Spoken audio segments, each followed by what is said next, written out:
maumu sendiri, persilahkan hiduplah menurut mau dan gayamu. Azan, ada yang sempat baca Quran. Pernah kan temui orang yang mau mandi seperti ini? Yang sempat azan, yang sempat baca Quran, yang sempat meninggalkan wasiat-wasiat yang baik. Sebab apa? Malaikat maut datang menjemput mereka juga dengan baik-baik. Dicabut ruhnya perlahan-lahan, tapi sungguh pun perlahan-lahan. Pedihnya, sakitnya tetap tiada tara. Rasulullah Sallallahu Alaihi Wasallam, dikala beliau hendak berhadapan dengan sakaratul maut, diceritakan mencelupkan tangannya ke dalam gelas berisi air, lalu mengusapkannya ke muka beliau seraya berdoa, "Ya Allah, mudahkan saya dalam menghadapi sekarat ini." Beliau juga yang mengatakan bahwa sakitnya sakaratul maut sama dengan 300 kali bacokan pedang. Sehingga kita diajarkan doa. Di antara doa selamat itu kan ada Allahumma hawwin 'alaina fi sakaratil. Ya Allah, mudahkan saya di dalam menghadapi sakaratul maut itu. Ketika ruh ini keluar dari jasad, mata masih mengikuti ruh itu. Jika kadang-kadang ada yang matanya terbelalak dan tidak sempat ditutup, terbuka terus, mengikuti ruh itu keluar dari jasadnya. Adapun golongan kedua, manusia yang ketika berhadapan dengan sakaratul maut mendapatkan su'ul khatimah, jelek di penghabisannya. Sekaratnya sudah setengah mati, lalu jelek juga di akhirnya, mati dalam keadaan yang tidak baik, tidak terpuji. Ada yang lagi megang kartu, mati. Ada yang lagi di tempat ngadu ayam, mati. Ada yang lagi di tempat pelacuran, mati. Ada yang lagi megang botol minuman keras, mati. Nih barangkali malaikat maut gemas banget nariknya, lu bajingan, lu tarik terus. Mati su'ul khatimah. Makanya bagus itu. Kadang-kadang di majelis-majelis taklim kan sering dibaca, Ya Allah biha, Ya Allah biha, Ya Allah bihusnil khatimah. Kan ada itu? Ada enggak? Saudara hadirin, mohon agar oleh Allah kita diberikan husnul khatimah, baik di saat ruh akan berpisah dengan jasad. Ini sesuatu yang pasti. Sang malaikat maut datang menjemput nyawa. Setelah ruh berpisah dari badan, maka tinggallah sang badan, ditangisi oleh semua yang kita tinggalkan. Sehingga kepada putrinya Fatimah, ketika malaikat maut datang hendak menjemput baginda Nabi, beliau berkata kepada anaknya, Fatimah, kamu tahu siapa yang datang? Saya tidak tahu, Bapak. Yang datang hadimul lazat. Itu dia yang menghancurkan seluruh kesenangan dunia. Wa qati'us syahwat, yang memisahkan kita dengan seluruh yang kita cintai. Dia malaikat maut, Pak.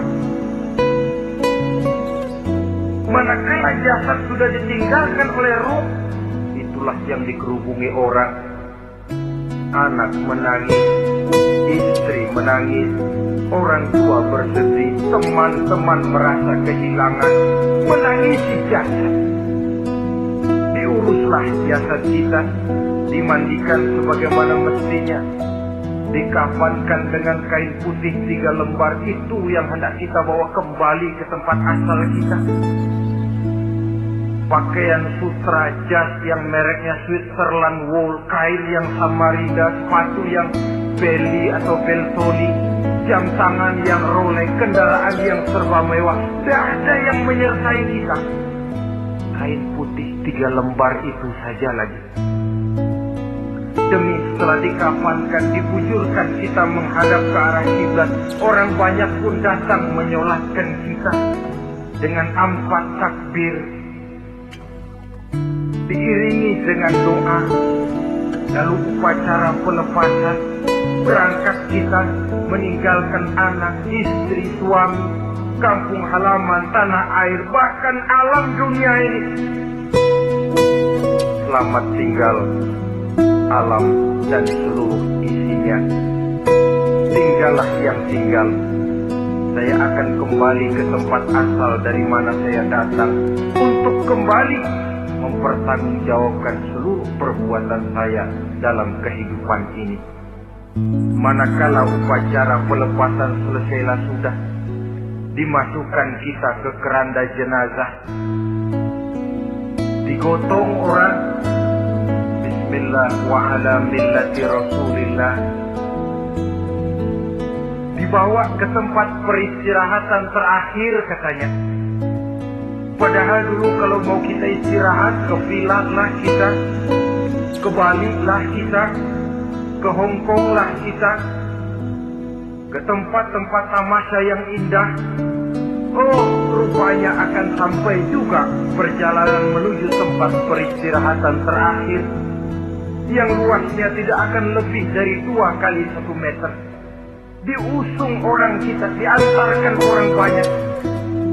Manakala sampai ke atas liang lahat, pengusung jenazah dibuka, diturunkan kita ke liang lahat, dibaringkan.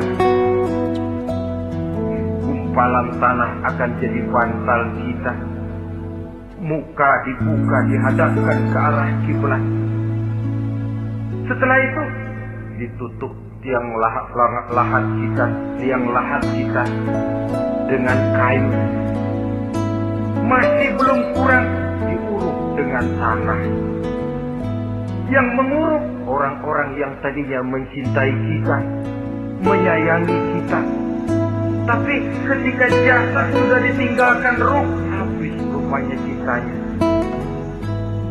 Coba jasad kalau sudah ditinggalkan ruh, 3 hari aja di rumah serem. Ya mayit, siapa yang betah nemenin mayit?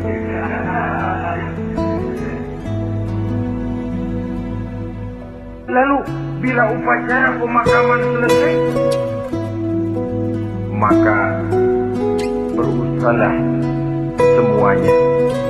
Para pengantar akan kembali ke rumahnya masing-masing. Maka masuk kita ke alam kehidupan, yaitu yang disebut alam barzakh atau alam kubur. Apa selesai hidup sampai di situ? Tidak. Hanya beberapa langkah